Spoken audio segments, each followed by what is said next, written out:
Маалымат тажрыйба менен аралашмайынча алсыз нерсе. Кларенс Дэй. Атым Кравцов Алексей. Мен медицина илимдеринин кандидатымын. Республикалык жугуштуу ооруларды көзөмөлдөө борборунда иштейм. Клиникалык эпидемиолог катары кызмат кылам. Эбола сыяктуу өзгөчө коркунучтуу вирустар тараган жерлерде иштеген боюнча тажрыйбам бар. Мисалы Гвинеяда 9 ай иштегем. COVID-19 вирусунан сактануу тууралуу бул маалымат ким үчүн маанилүү?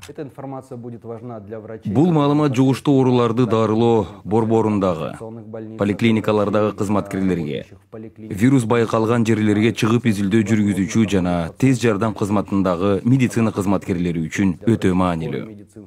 Анткени алар бул вирус менен түздөн түз байланыш. COVID-19 менен ооруп же анын белгилери менен кайрылган адамдарга туура маалымат берүүсү зарыл. Медицина кызматкерлери үчүн өзүн өзү сактоодогу кеңештер.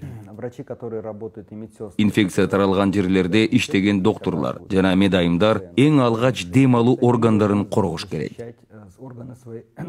Маска жана респираторлорду таныгуу маанилүү.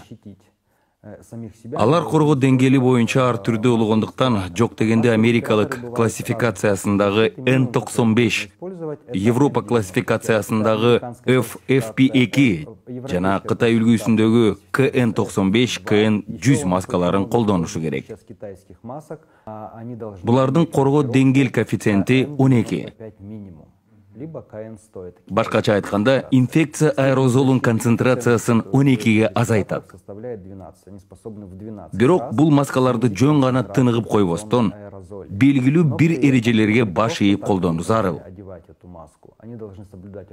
Ал эрежелер атайын инструкцияда көрсөтүлгөн. Андан сырткары респираторлордун тыгыздыгына жана чак киришине маани бериш керек. Анткени бардык үлгүдөгү респираторлор дал ушул медицина кызматкеринин бетине чак келери анык эмес. Бул кызматкердин бетинин түзүлүшүнөн дагы көз каранды. Бирөөсүнө дал келсе, башкасына дал келбеши толук ыктымал. Респиратор жана маска медицина кызматкеринин эң маанилүү куралдарынын бири. COVID-19дан өзүн өзү коргоодо докторлор үчүн лайфхактар. Учурда биз гана эмес, дүйнө жүзү боюнча өзүн өзү коргоо каражаттарына, маска жана респираторлорго дефицит болуп жатат. Ошондон улам чет өлкөлөрдөгү докторлор өздөрүн кантип коргоп жаткандыгы тууралуу роликтерди тартып чыгарып жатышат. Респиратордун үстүнөн алар кадимки медициналык маскаларды кийгендигин байкадык. АКШда жана Европада респираторлорду дезинфекциялап экинчи ирет колдонууга уруксат берилгендиктен, бул респираторду коргоодо жакшы ыкма десек болот. Бул тууралуу биз да ойлонуп, вирустун маанилүү белгилери тууралуу маалыматтар жардам берди. COVID-19 ысык температурада, тактап айтканда 56 градус ысыктыкта 4 мүнөттүн ичинде өлөт. Демек, колдонулган респираторду ар бир медицина борборунда бар болгон термостатка салып, температураны ылайыктап, жарым саатка коюп койсок, вирус толугу менен жок болуп, респиратор кайра колдонууга жарактуу болот. COVID-19 таралган борборлордо эмгектенбеген докторлор үчүн өзүн өзү коргоо ыкмалары. Алар сөзсүз түрдө 3 ирет катталган. Орточо суу өткөрүмдүү медициналык маскаларды жана инфекциялык аэрозолдон сактоочу көздү коргоо каражаттарын колдонуусу керек. Оорулууну кабыл алууда терезени жана эшикти ачып, доктор терезенин тушунда жана оорулуу эшикке жакыныраак абалда туруусу зарыл. Эгер пациентте инфекция бар болсо, терезеден кирген аба багыты вирусту жугузуу коркунучун азайтып, докторду сактайт. Бул доктордун коргонуусунда жакшы ыкма болмокчу. Мындай ыкмалар туберкулез боюнча инфекцияларды көзөмөлдөө, саламаттыкты сактоо уямдарынын эрежелеринде жазылган. Докторлорго COVID-19 көрүү органдарын кантип сактоо керек? Медицина кызматкерлери көрүү органдарын сактоо үчүн атайын көз айнектерди колдонуусу зарыл. Бул көз айнектер кызматкердин көзүнүн тегерегин толугу менен жабышы керек. Ошону менен бирге көз айнектердин вентиляцияга жөндөмдүү атайын клапандары болот. COVID-19 менен ооругандар жайгашкан борборлордо дал ушундай атайын көз айнектер каралат. Поликлиника жана тез жардам кызматкерлери үчүн бетти толугу менен жабуучу шиттерди тааныгуу мүмкүн. Алар сырткы коркунучтардан жана жөтөлүү сыяктуу таасирлерден көздү толугу менен коргойт. Докторлор үчүн COVID-19 коргонууга атайын сактоочу костюмдардын маанилүүлүгү. Биологиялык коргоо максатындагы атайын колдонулуучу костюмдар медицина кызматкерлеринин вирусту жугуусунун алдын алууда өтө маанилүү. Булар түздөн-түз COVID-19 менен ооруган адамдарды дарылоодо жана вирус таралган борборлордо иштегендер колдонушу керек. Ал эми поликлиникаларда COVID-19 менен ооругандар жок жерлерде бул костюмду колдонуунун кажети жок. Алар эң негизгиси гигиенага көңүл буруп, колду бат-баттан жууп жана антисептиктерди колдонуусу жетиштүү.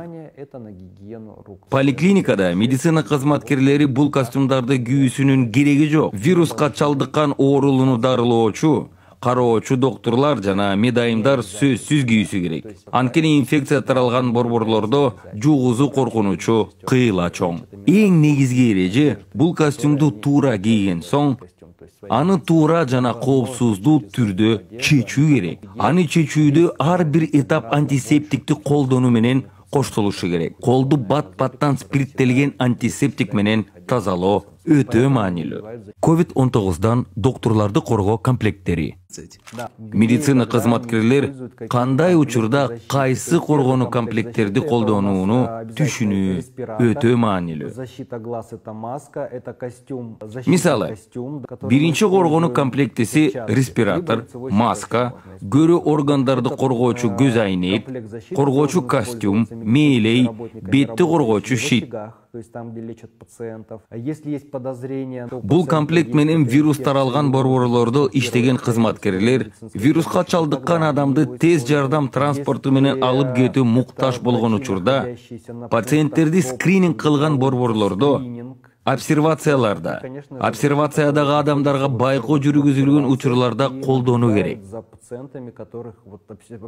Башка учурларда жөнөкөй бир жолу колдонулуучу же бир нече жолу колдонулуучу медициналык халат, медициналык маска, бетти жана көрүү органдарын коргоочу бет калган мээлей колдонуу жетиштүү.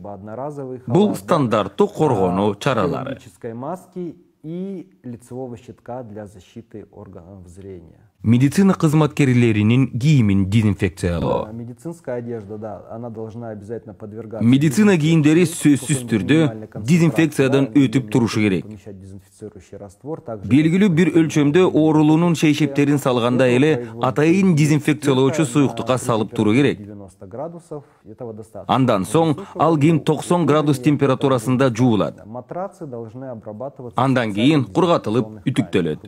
Матрастар атайын дезинфекциялоочу камералардан тазаланышы керек. Алардын кандай түрлөрү болот? Бизде негизинен буу менен дезинфекциялоо камералары колдонулат. Дезинфекциянын негизги ыкмаларынын бири кургактык. Бардык жер кургак болушу керек. Кургактык инфекциянын таралышына тоскоолдук көрсөтүү ыкмасы. Анткени кургак жерде инфекция тез арада өлөт. Докторлордун кийим аркылуу үйүнө вирусту алып келүү коркунучу. Кайда жана кантип медициналык кийимдер дезинфекциядан өтүшү керек? Бизде белгилүү эрежелер бар. Алар өкмөт тарабынан бекитилген жана макулдаштырылган. Алар медициналык уюмдарынын иштөөсүн регламенттеп турат. Анда такталып айтылган медициналык кийим медициналык уюмда гана колдонулуп, тазаланып, дезинфекцияланышы керек. Эгер бул эреже сакталбай же медицина кызматкери кийимди үйүнө алып кете турган болсо, мындай учурларда административдик жоопкерчиликтер болушу мүмкүн.